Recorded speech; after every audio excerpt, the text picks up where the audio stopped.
So let's join together. Master of all worlds, highest power, merciful parent of compassion, in your presence, eternal one, source of strength for us, as you have been for our ancestors. We very humbly acknowledge. I humbly acknowledge you. What are we? What is What our is our life? life? You have done such great kindness to us. Therefore, we place our appeals before you, For you, that you may forgive and absolve us of all our faults and faults and failings. that our faults never Faults become never become barriers between us and you. and may it be your desire Desire to to prepare our Our hearts hearts to feel to feel awe awe and of love you. for you. May you May listen you to these listen words of ours, Our and may you open our encumbered hearts through the mysteries of your Torah. Torah May this, our study, be be a a source of pleasure before your throne of glory, glory and sweet incense. innocence. May May you you shine upon us the light of our soul source, for us all the ways by which we define ourselves.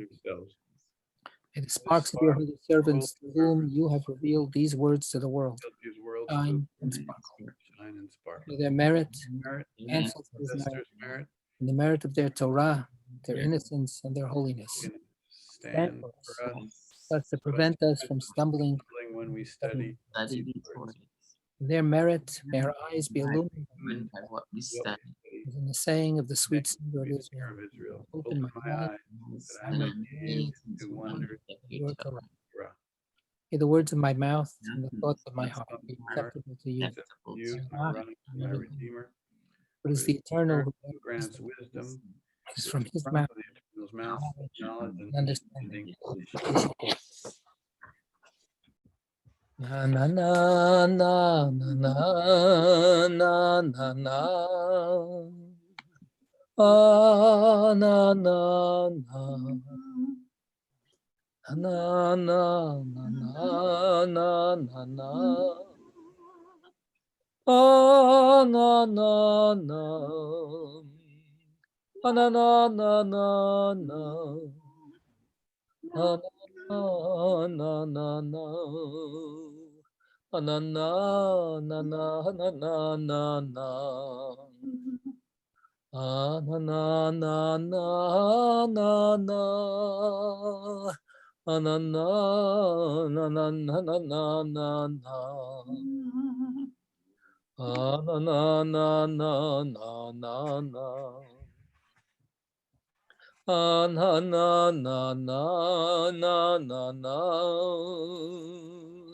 Ah na na na.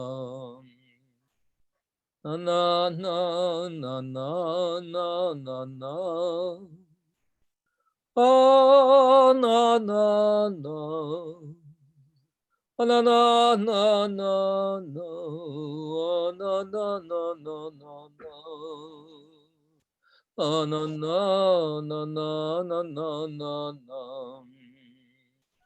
Ah na na na na na na. Ah na na na na na na na na na. Ah na na na na na na na. Oh no no no no no no no no. Ah na na na na na na na na na na na na na na. Ah na na na na na na na na. Ah na na na na na na na na na na na na. Ah na na na na na na. Ah na na na na na na na. Ah na na na na na na. Ah na na na na na na na na. Ah na na na na na na na. Ah na na na na na na na na. Ah na na na. Ah na na na na na na na. Ah na na na. Ah na na na na na. Oh no no no no no. No no no no no no no no no. Ah no no no no no no. Ah no no no no no no no no.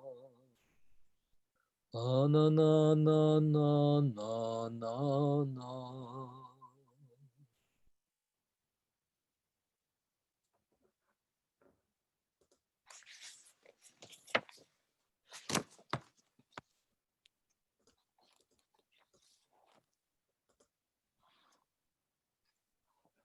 Page 315, where we are.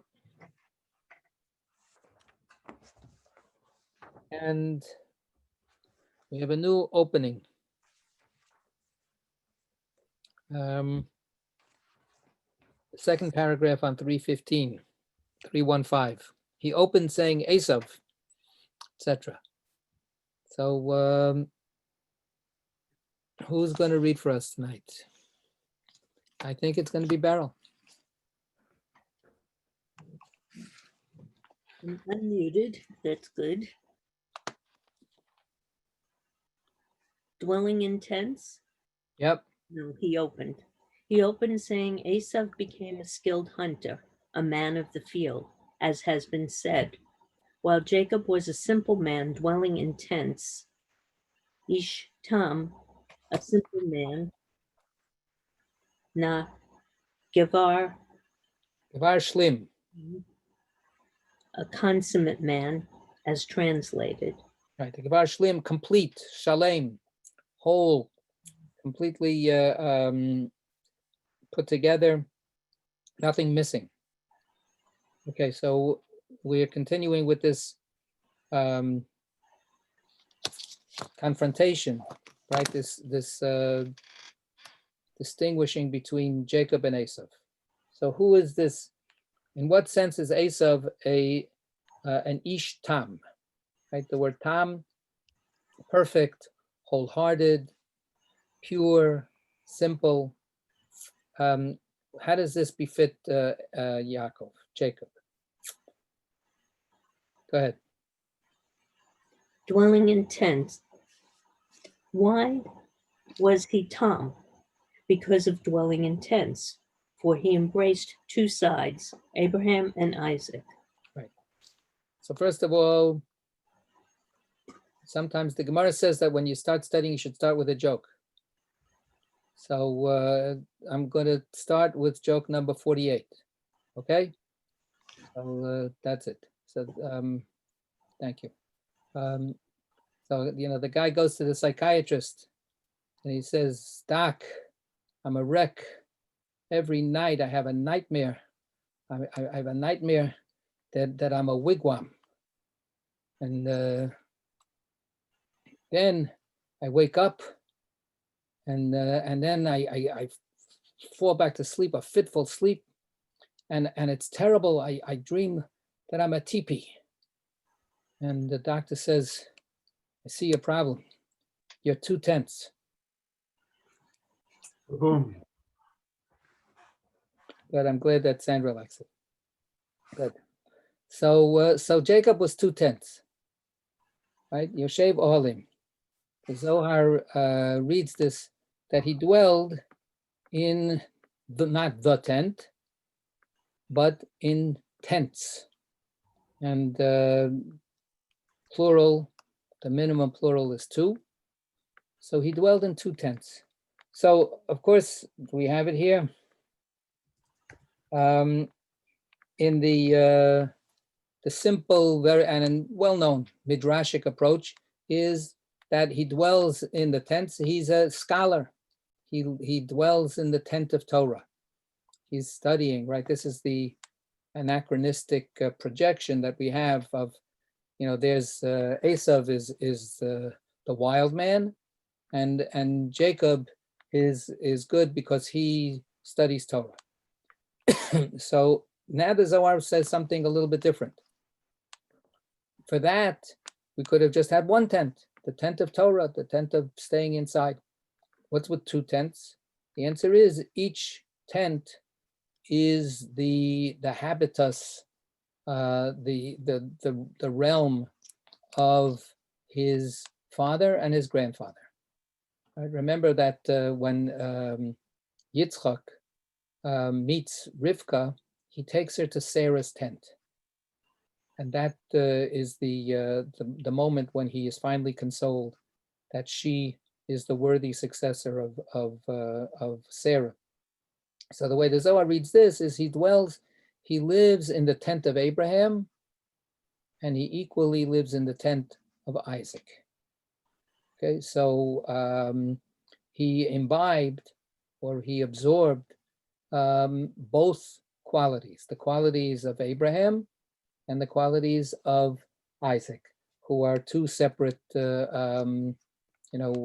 forces, as we've seen before, right? Abraham is on the right side and Yitzchak is on the left side. By the way, it's also pointed out, as we do, if we do the math, that Yaakov knew his grandfather, or at least he had the potential to know his grandfather. His grandfather Abraham was still alive for the first 15, 16 or so years of Yaakov's life. So we could imagine him hanging out with Gramps and taking in some of what Abraham might have to teach him. So this was what makes him complete, consummate, right? That he dwells in both tents. Okay, so Jacob. So Jacob approached Esau from the side of Isaac, as has been said, for it is written, with the kind, deal kindly, with the crooked, deal tortuously. When he came for blessings, he came with help from above, with help of Abraham and Isaac, because of wisdom, as has been said. Right, so we had all of that before. The whole emanative process where we get to from Chokhmah, from the beginning, from wisdom, we get the unfolding and into the different kinds of manifestations. So the blessings are an Abrahamic kind of feature, right? That's generosity, that's giving. But in order to wrest those blessings from Esau, in order to supplant Esau, he had to be tricky. So that he got from Yitzchak. So he had both forces going for him. Okay, and this is basically a review of stuff that we've had before. Okay, come and see. Come and see. When Jacob aroused toward Samael, wrung of Esau, who submitted to him, Jacob vanquished him on several flanks, cunningly and tortuously defeating the serpent, defeated solely by the goat. Even though all is one, he also vanquished Samael in another victory, defeating him, as is written, a man wrestled with him until the rising of dawn, and he saw that he could not prevail against him. Right. Okay. So the way the Zohar is now reading it, Jacob has to defeat Esau and everything that Esau represents more than once. And again, you would have thought, okay, once he gets the bracha, that's it. It's the election is over. All the votes have been counted and certified, and it's confirmed. So unfortunately, that's not the way it works. The forces of Esau will not concede defeat. They will not accept that they lost. So Jacob will have to engage again in this battle. So the first time he does it by outsmarting Esau, right? So that he can get the bracha instead of Esau. He beats him to it, gets in there, and he gets the bracha first. But that's not enough. And eventually, years and years later, when he's on his way home, we have the famous wrestling match where he's left all by himself in the night, and a mysterious stranger comes, and they wrestle all night long until daybreak. And the way the Zohar has already explained it, we've seen it before. This is based on rabbinic tradition, Saro Shel Esav. This is the heavenly prince that presides over the fate of Esav as a person and as a people. So this is a heavenly being. So for the Zohar, that Saro Shel Esav is Samael, is the devil, is Satan, is the Malach HaMavis, is all, is the spiritual ultimate representation of evil. So after Jacob had to get the bracha, now he has a very different kind of fight. The first fight, neither one of them is in the same room at the same time, right? I mean, that's the whole point of it, is that Jacob is able to impersonate Esav and get the bracha without Esav being there to protest, and Yitzchak gives him the bracha, and then afterwards confirms it.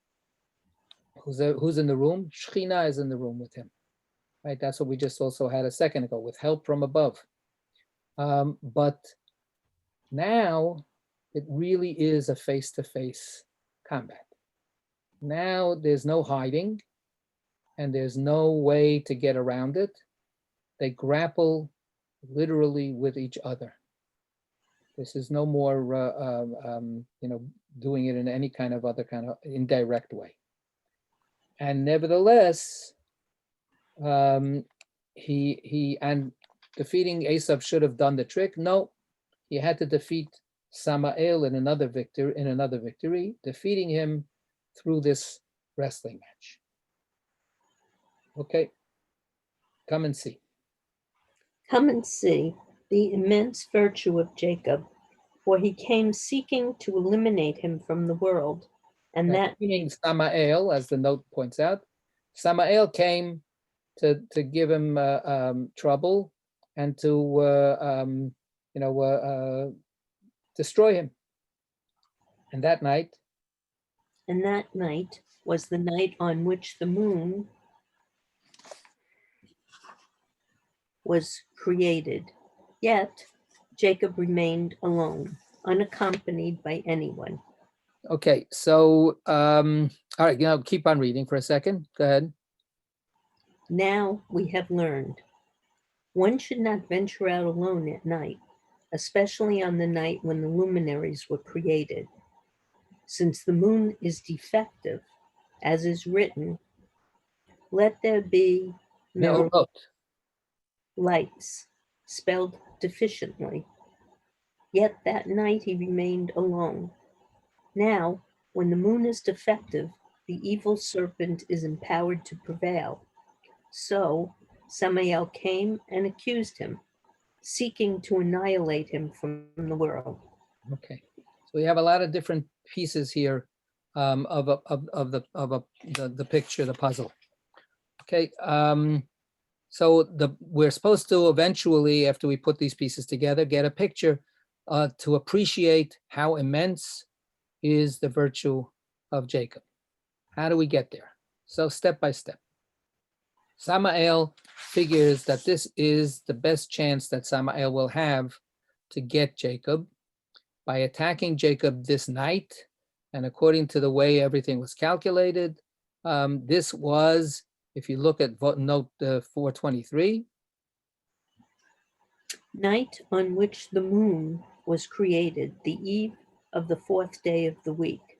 Okay, so we have the story of creation, and we have the first 3 days. There's light suffusing the entire cosmos, but it has no source. The source is God's word of let there be light.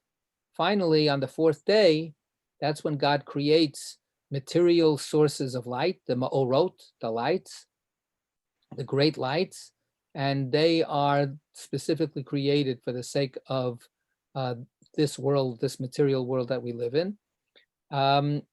But the creation of those lights is fraught with tragedy, right? The creation of those physical lights, where the spiritual God-given light is transformed into finite material objects of shedding light.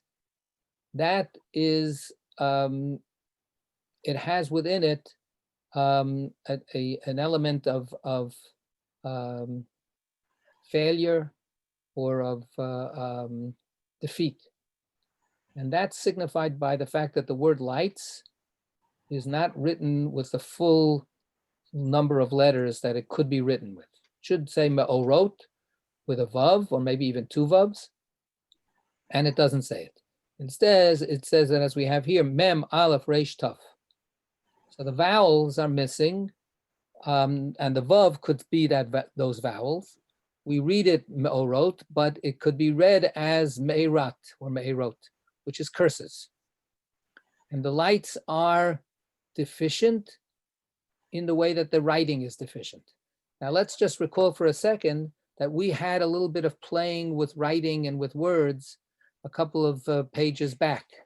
We had it on page 314, right, where Sa'ir is hairy, and Seir is Edom's territory, right? We had before that the idea of bracha and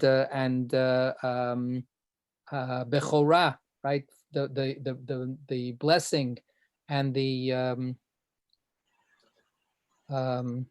birthright, right? Is also those kinds of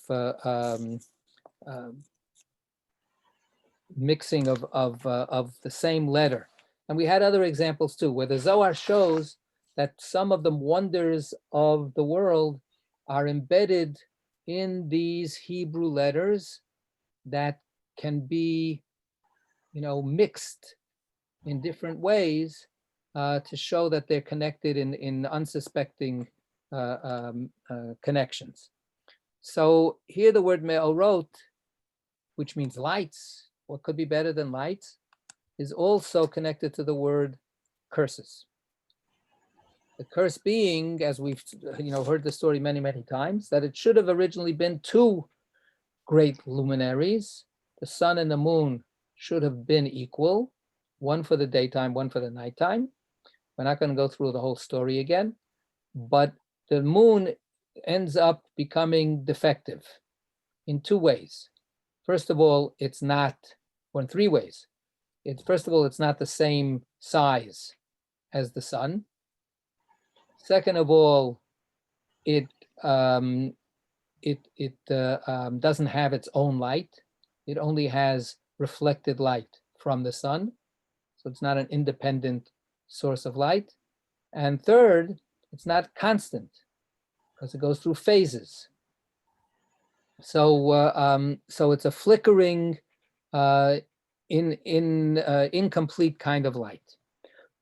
That introduction of that kind of incompleteness is a stigma that is the quality that applies to that night of Wednesday night. So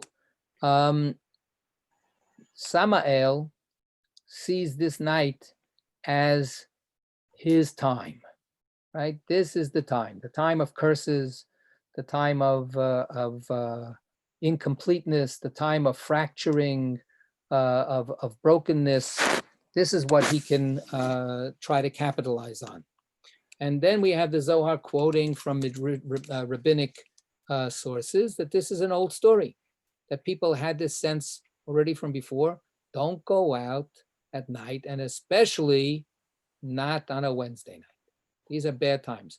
We have the opposite also, right? We have the opposite idea that Tuesdays are good because Tuesday has the words kitov, how good the creation is, twice, right? It has a double one.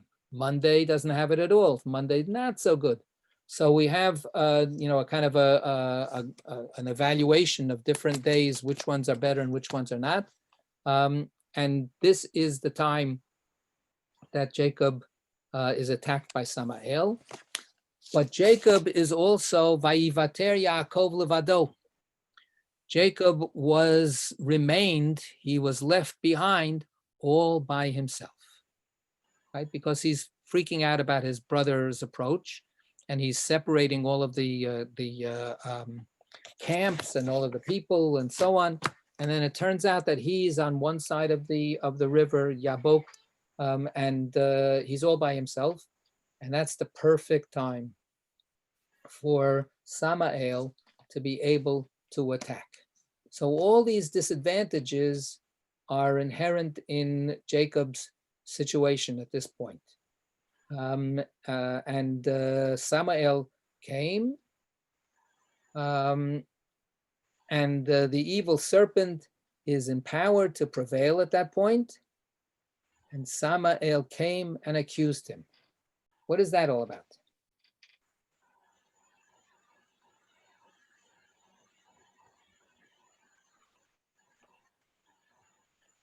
What's that phrase talking about? So that phrase is going back to the original meaning of the word Satan, right? Satan is the accuser. Satan is the bad advocate, right? The prosecutor. So Satan operates on all kinds of levels that you can imagine. Satan can try to be a tempter, a seducer. Satan can be, a person, a force that's going to come and cause trouble. But it also is the force that causes trouble above, because it gets empowered by pointing out to the heavenly court whatever our shortcomings are.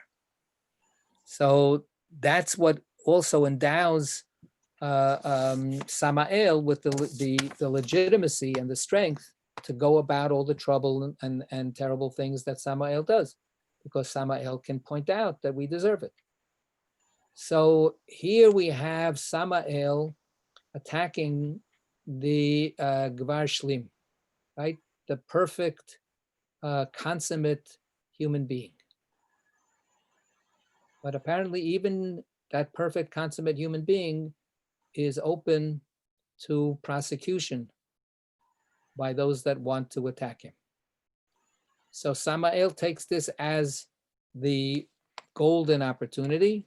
The alignment of all of the forces is perfect to give him the best shot that he has. And now we have his attempt to get rid of Yaakov. But, wait, did somebody want to say something? Okay, good. But Jacob was strong on all sides, side of Isaac and side of Abraham, who constitute the potency of Jacob. Approaching on the right, he saw Abraham, potently empowered. Approaching on the left, he saw Isaac, empowered with severe judgment.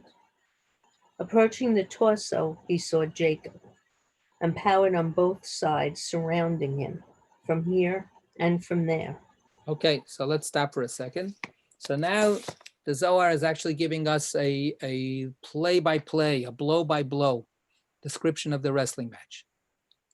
And the announcer is saying, and here comes Samael, and look, he's weaving to the right. He's weaving to the left. He's crouching. He's trying to find the weak point. He's trying to find where he's going to be able to attack Jacob.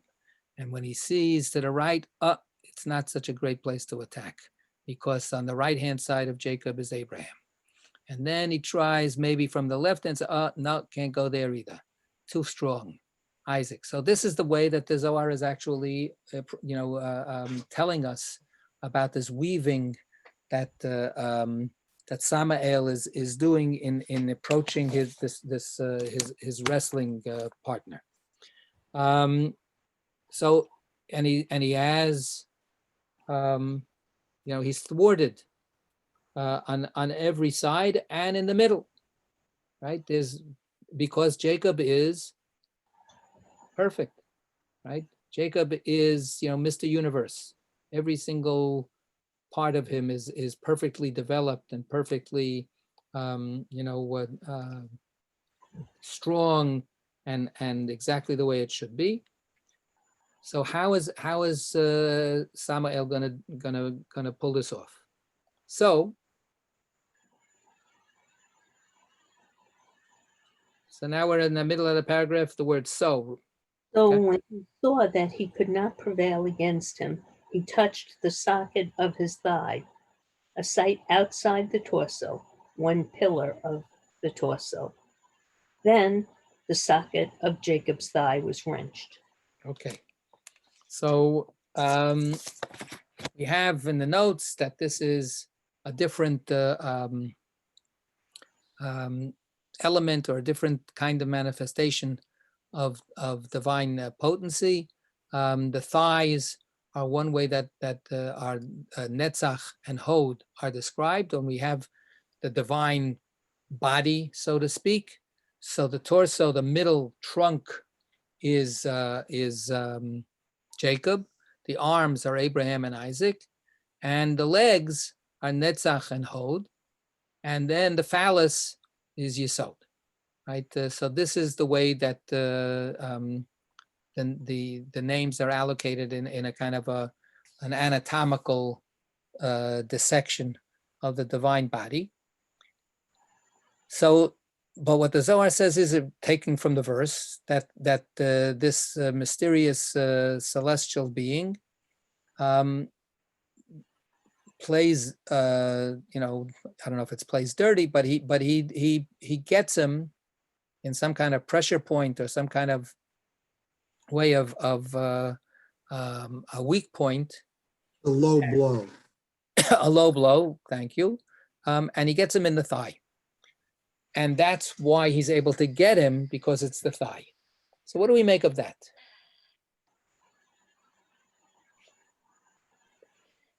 So, I mean, the commentators struggle with this. Either Jacob is Gvar Shlim or he's not Gvar Shlim.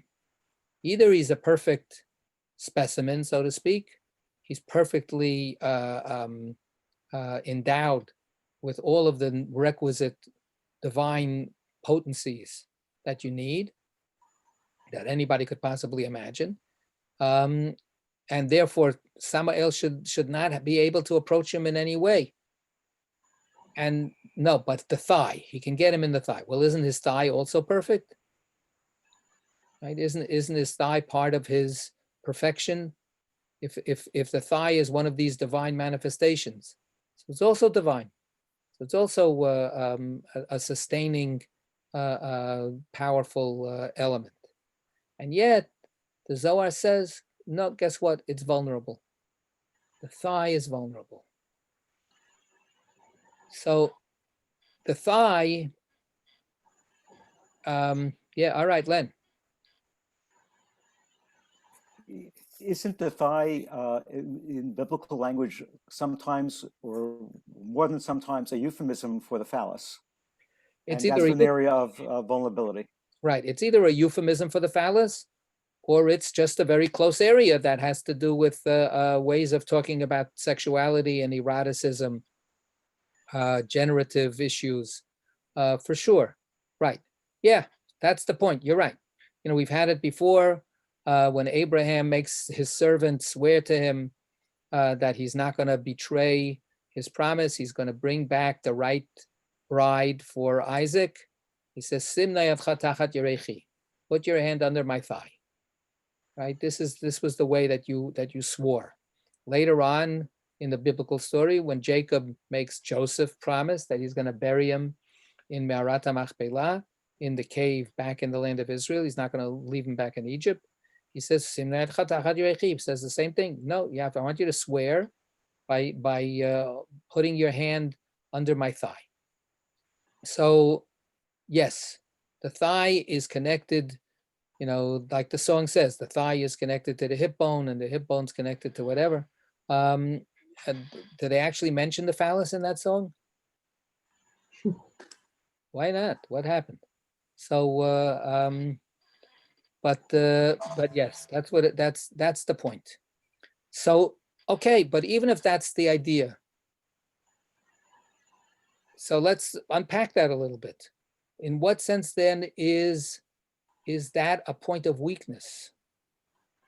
Yeah, Larry. Maybe I'm just guessing, maybe it has to, like the word netzach is, let's say, permanence or endurance. And it's possible that the question is that Samael perceives that although right now Yaakov is standing fast, maybe he won't stay permanently. Maybe he'll falter in the future. Ah, so you're bringing up the question of time, right? And that's inherent in the question of eros and generativity, right? It now is now, but what's going to be later? How do we defeat time? We defeat time by creating new life, by having children, by creating generating a generation. So the idea of generating is in itself a risky process. We had that already with the story of the lights, right? We've talked about this on and off throughout the years. The whole creation of the world itself is imbued with fissures and fractures and failings. God is perfect. Why couldn't God create a perfect world? And our answer again and again has been because the act of creation precludes perfection. The act of creation is itself a violation of perfection because perfection is static and self-enclosed. So the creative, generative organs are the place where even the divine is open to possible glitches, to possible weakness. In another part of the Zohar, there's a discussion of the same thing, and how did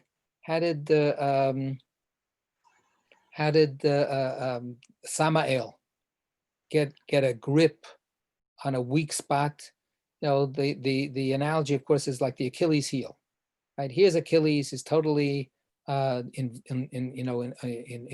and so on, but no, but where his mother was holding his heel when she was washing him with the invincible waters, so the water didn't get to that one little place. There's always one little place of weakness, of penetrability, of vulnerability.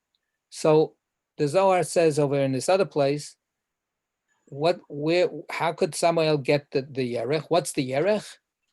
And the Zohar says that's Nadav and Avihu, Yotzei Yerech Aharon. Right? Nadav and Avihu, the sons of Aaron who violated the entry into the temple, into the Mishkan. They shouldn't have gone in, and they died.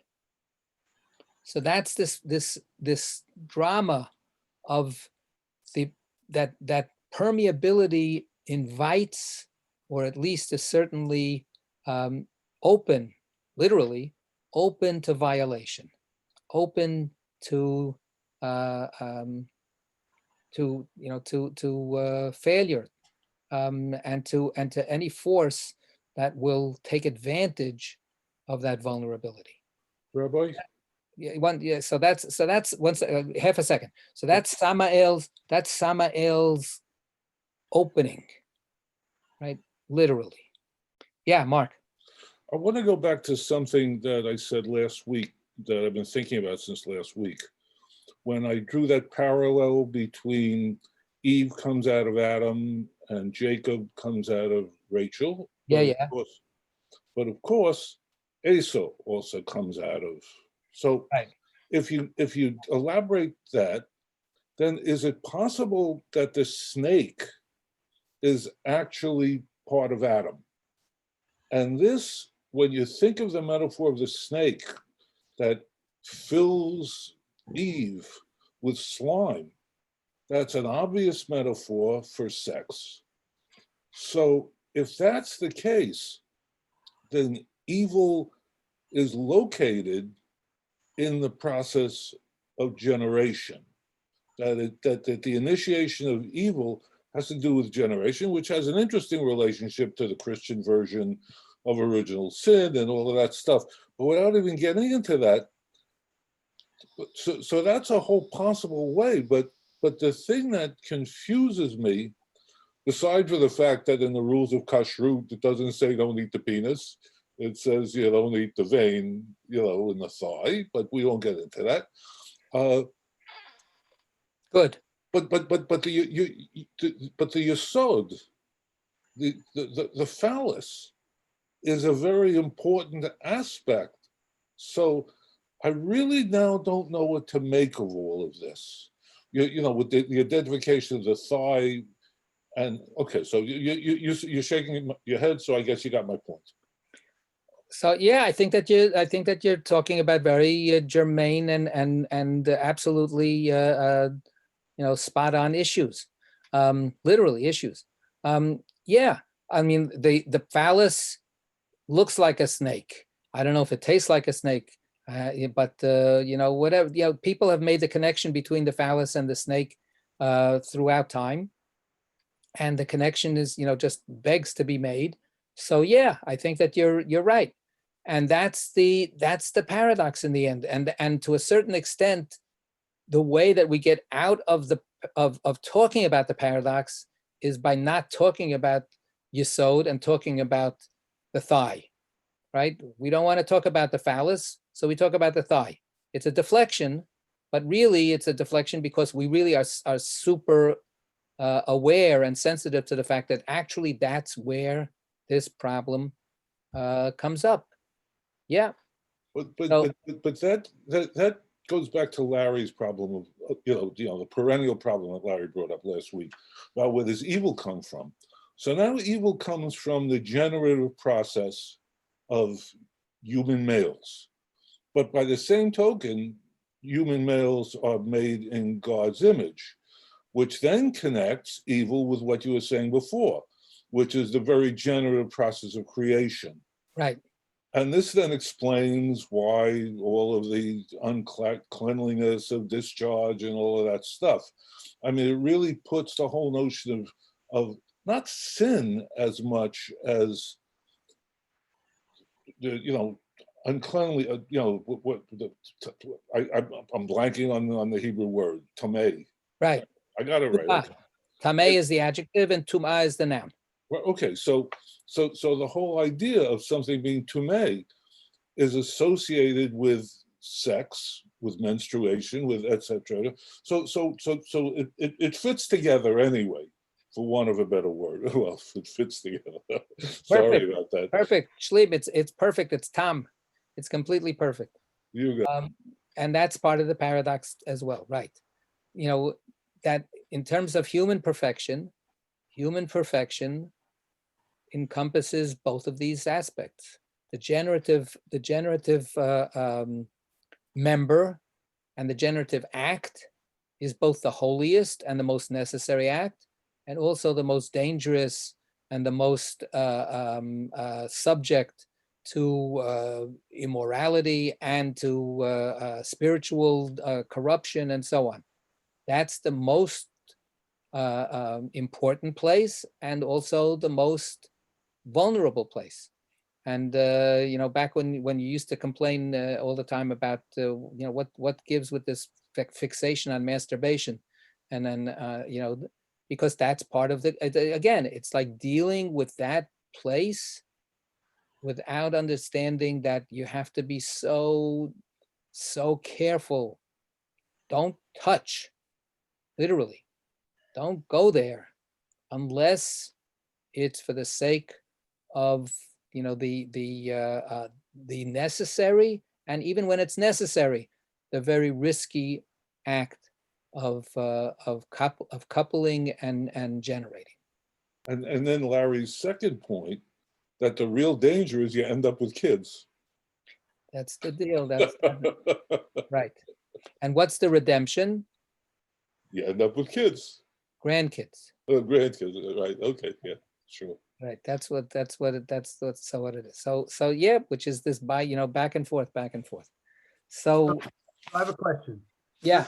not to quibble too much, but it seems like this is all about quibbling, so I'm going to quibble. No, none of it is quibbling. It's we're not really talking about the thigh because it's talking about the socket of the thigh. And as someone who lives with some hip craziness, it feels to me like they're talking more about the socket in both of these contexts, right? They're talking about the socket of Jacob's thigh was wrenched and the socket of his thigh.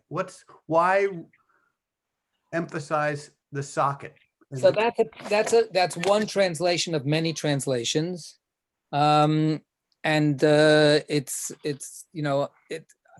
I'm not a biology or anatomy expert, but when we memorialize this, we memorialize this moment in terms of kashrut, right? We don't eat the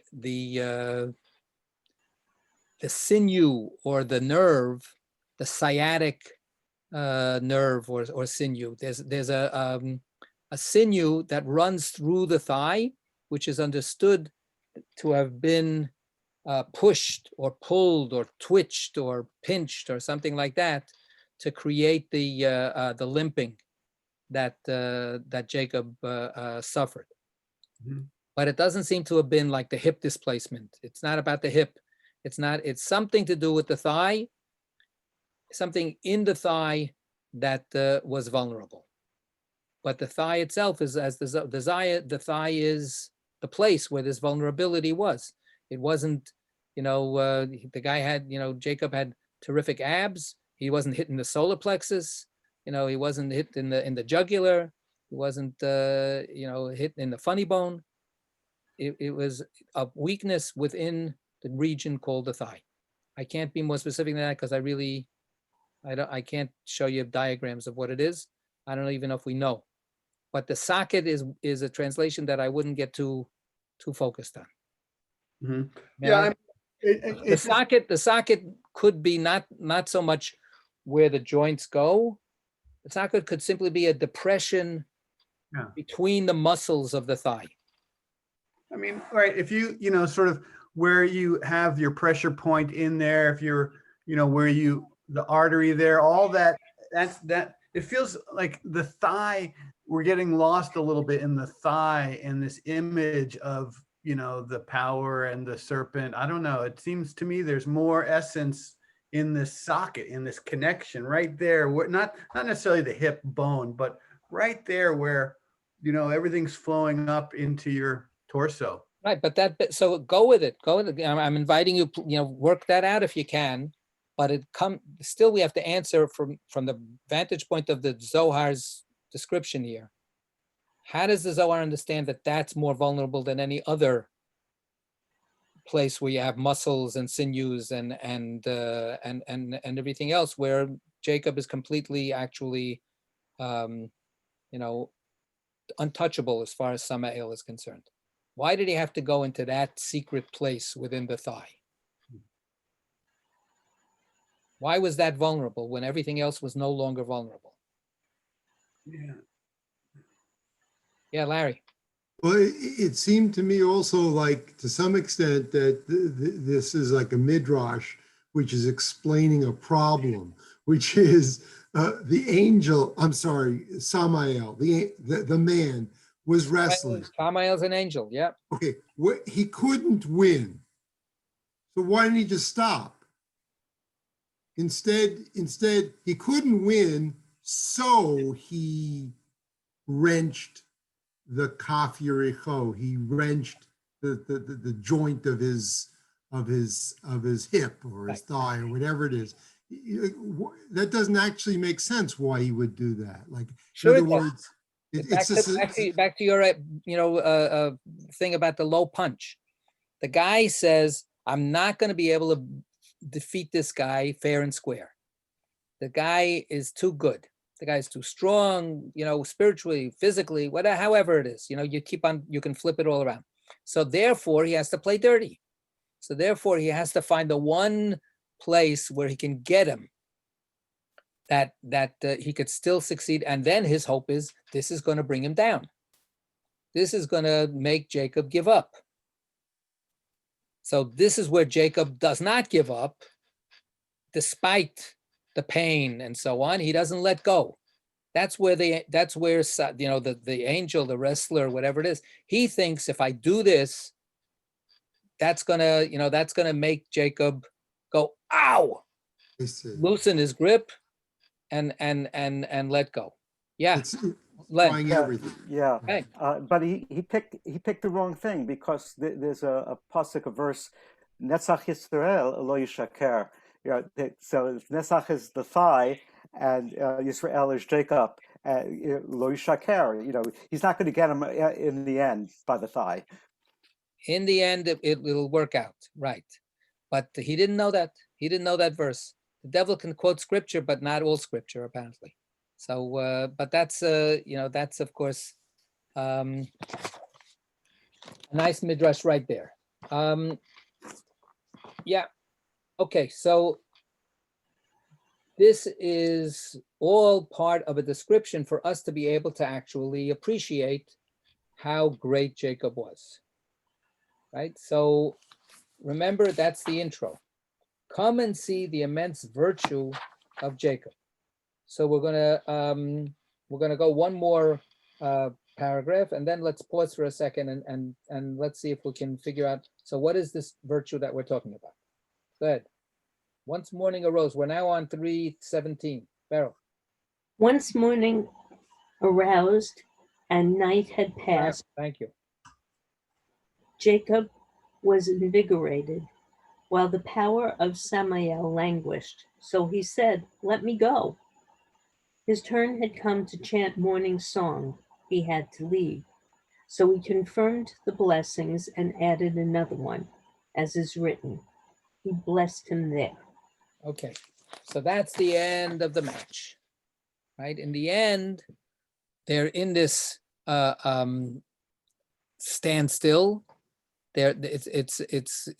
Jacob can't quite prevail, but Samael did his best and doesn't succeed in upending Jacob. And then the sun starts shining. We come back to the Ma'orot. We come back to the lights, right? Instead of this being the nighttime with the moon, this is the daytime with the sun. And the sun is Jacob. Not because of the English homonyms, but the light of the sun is identified with Jacob. Jacob is becoming stronger and stronger as the day dawns, and Samael is losing his power, and Samael has to run. He has to go someplace. He has to go. One second. He has to go. He has to go to sing to God. So even demons have to daven in the morning? That's right. Even demons, all creation sings to God, because all creation comes from God.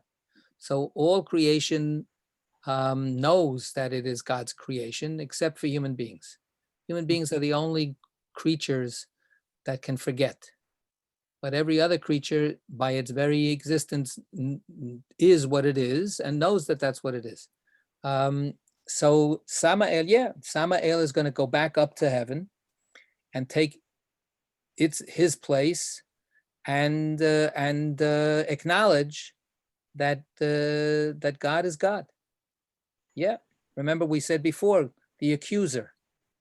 Samael lives up in the heavenly spheres. Samael is operating within the heavenly court all the time. Samael is an insider. So yes, this is Samael's now. Time's up. I got to go back and punch in, and therefore he has to give in, and Yaakov prevails.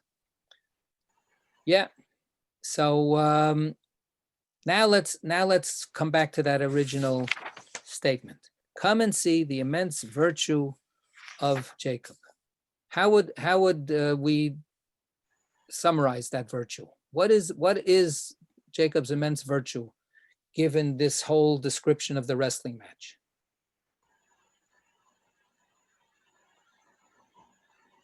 Is it that he's a Gvar Shlim, he's a complete, unblemished human being, or entity. Is that what this story actually proves? I don't know. Is that the deduction that we would make?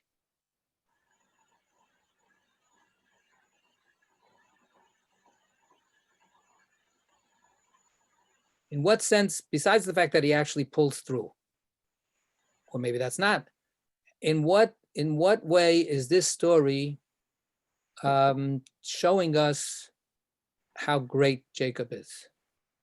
How does this reflect glory on Jacob? How does this reflect, praise or approbation for Jacob?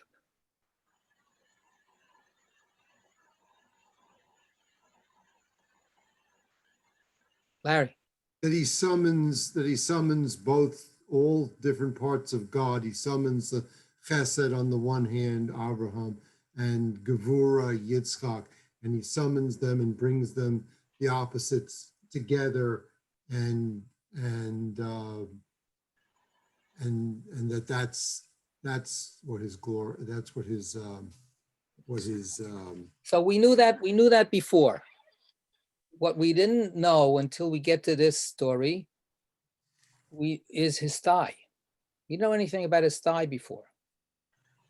What did we discover here?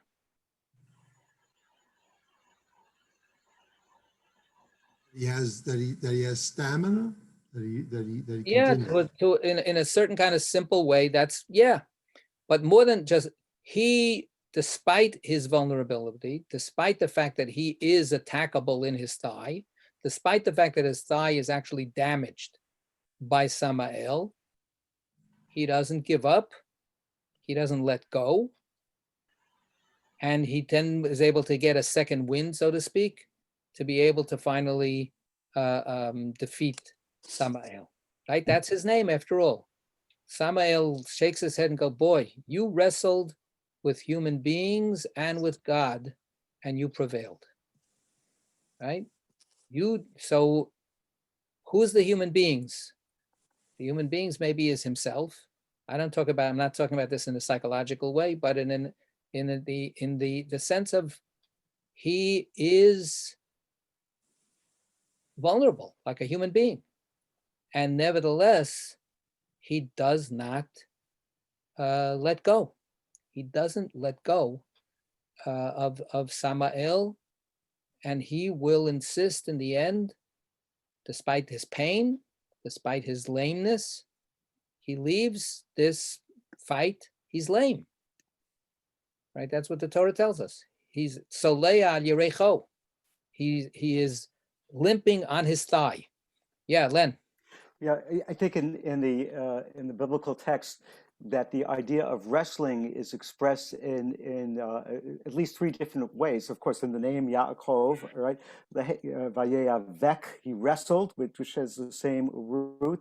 No, it doesn't have the same root. Does not have the same root.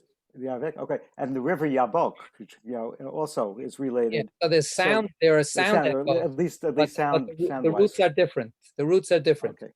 Yaakov is ayin kuf vet, and Yeavek is aleph. Okay. Vet kuf. But I think it comes from avak. It comes from dust. To have a dust up. to roll in the dust. The assonance of the sounds. Yeah, sound. Absolutely, that's part of the text. The text is playing with those sounds again and again, for sure. Yes. Yeah. All right. Anybody else wanted to say something about Jacob? Yeah, Sandra. Well, unless I don't understand what we're reading, which could be easily. So he prevails, and he's clearly human because he's not perfect. He fights through the pain. He is lame, but then he blesses Samael. At least that's what I'm thinking. No. No, is that the blessings to God? No, right. Samael blessing him. Oh. He gets an extra blessing from Samael. Oh, that's okay, because the way it said, okay. I didn't read it like that. Okay. Yes. Who just said that? Rich. Where are you? Rich, how are you? Yeah, so the only other thing I would add is that he won, and he won fair. He played fair. Mm. And Right. he could still prevail. Right. That's of course part of the irony here, right? That he is the victim here of some dirty dealing, right? And nevertheless, he holds on, literally, right? He is the victim again and again. We've talked about this many times in the Torah. After that whole business with Esav, he suffers for the rest of his life from people double dealing with him, and personages like this mysterious wrestling opponent. They all double deal with him. Right? He's always at the getting shafted. Yeah, David. There's a lot going on for Yaakov below the belt. I mean, his very name, Yaakov, Akev, his heel, and he was wrestling with. It's sort of a bookend, He started out. He exited the womb having wrestled with his brother to be the first out. So there's a lot to think about. Right, they were wrestling in the room by Rotetsu. Right, Yeah. they were fighting with each other. That's what was causing so much pain to their mother. Right, yeah, they were constantly in wrestling matches before. Right, yeah. Okay, we still have some a little bit more time. Let's go a little further. I have no idea where we are. We're on 317. That much. Second paragraph. Come and see. Come and see Blessings. how many blessings Jacob received. One from his father, tortuously gaining all those blessings. One from Shekhinah, bestowed upon him by the Blessed Holy One when he returned from Laban, as is written. God bless Jacob. One offered him by that angel appointed over Esau. One, another blessing bestowed upon him by his father when he went to Padam Aram, as is written, may El Shaddai bless you and make you fruitful and numerous. Seeing himself endowed with all these blessings, Jacob wondered, which of these blessings should I utilize now? He decided, I will use the weakest one. Which is that? This last one offered him by his father, for although it is potent, he said, it is not as potent for dominion in the world as the first one. Jacob said, now I will take this one and use it, reserving all those others for when I and my children after me will need them. When is that? When all nations gather to annihilate my children from the world. As is written, all nations surround me. By the name of Yud-Heh-Vav-Heh, I will surely cut them down. They surrounded me on every side. By the name of Yud-Heh-Vav-Heh, I will surely cut them down. They surrounded me like bees. They were extinguished like burning thorns. By the name of Yud-Heh-Vav-Heh, I will surely cut them down. Look, here are three, corresponding to the three remaining ones. One, the first blessing of his father. Two, the blessings bestowed upon him by the Blessed Holy One. Three, the blessings offered him by that angel. Jacob said, there they will be needed against all the peoples, nations, and tongues of the entire world. So I will reserve them for then, while now against Esau, this is enough. Okay, so now with all of this complication, we'll try to unpack it a little bit at a time. But now we have another answer to what is Jacob's great virtue, right? What is Jacob's great virtue? How limited he was in his availing himself of the blessings, right? That remember we had it before as well, that Jacob keeps on deciding to postpone the blessings for later, postpone the blessings for the end of time. And now we have it brought out, in a very graphic way, because there's a certain kind of, implicit question. If Jacob got the blessings and defeated Esav, what hope does Samael have to reattack him? So the fact that Samael is evil incarnate, or not even incarnate, evil per se. So evil never wants to give up. Evil will always struggle to attack, even when the election results are clear. They'll never give up. But what hope do they have? Why aren't they defeated in a half a second? Why does there have to be a wrestling match? Why is there almost a shadow of a question that maybe Jacob might get defeated? After all, he's been endowed with blessing.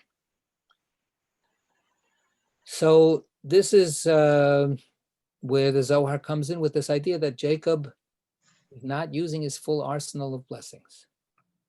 Jacob decides not to avail himself of all of his heavy guns because they will be needed later. And to a certain extent, this brings us back to the thigh. It brings us back to the future. Yeah, it brings us into this the question of the children and the children's children and time unfolding later. And Jacob says, that vulnerability later, I need to think about it now. I need to prepare for it now. The way Joseph, had everybody put away the extra food for later. I'm going to take my blessings and I'm going to deposit them so that they can be cashed in later when they really will be needed. I'll be able to get by. But my children, the later generations, will need these blessings much more than I will. So let's just look again on what happens here. Come and see how many blessings. So first of all, we have his father, right? That's the famous scene. We've looked at it more than once. One from Shekhinah, bestowed upon him by the Blessed Holy One. When he returned from Lavan, as it is written, God blessed Jacob. So look at note 435, please. As is written, God bless Jacob. No such verse exists. Fake news. See, But we bought it, right? We bought it. Yeah. Go ahead. 35:9 cited here in one MS. God appeared. MS means manuscript. God appeared to Jacob again when he was coming from Padam Aram, and he blessed him. Okay, so this is, sorry, I want to just get the verse in context.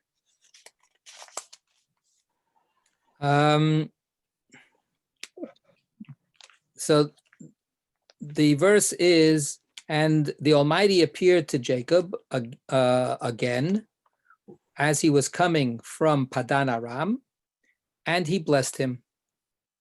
Okay, so when it says that there is no such verse, God blessed Jacob, literally that's true.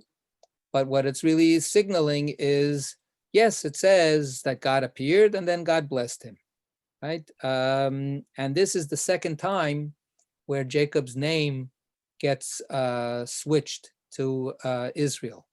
The first time is with the angel, right? Is with this mysterious wrestler.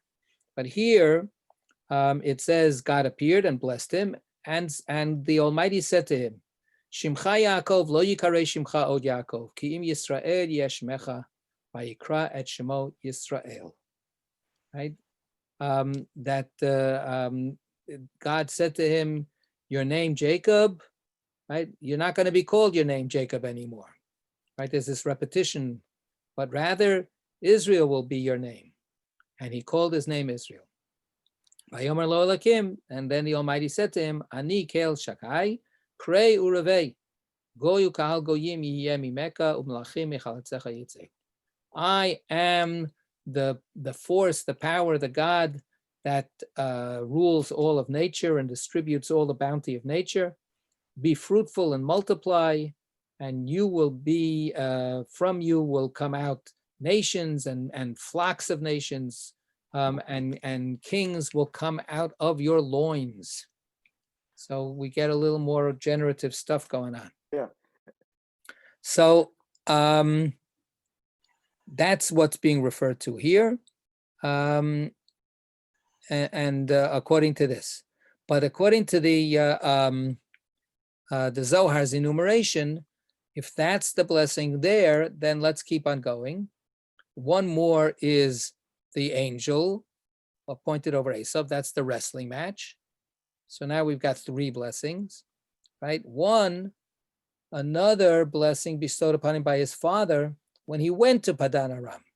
As it says, Make El Shachai, bless you and make you fruitful and numerous. So that's an echo of the blessing that God also explicitly said afterwards when he finally returns from Padan Aram.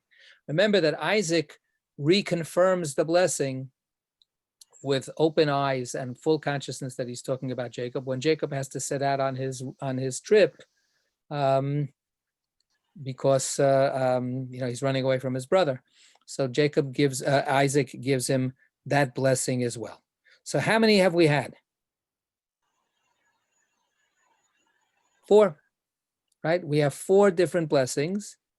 And now when Jacob is in this pickle, he says, okay, now which bank account should I withdraw money from? Which of the blessings should I utilize?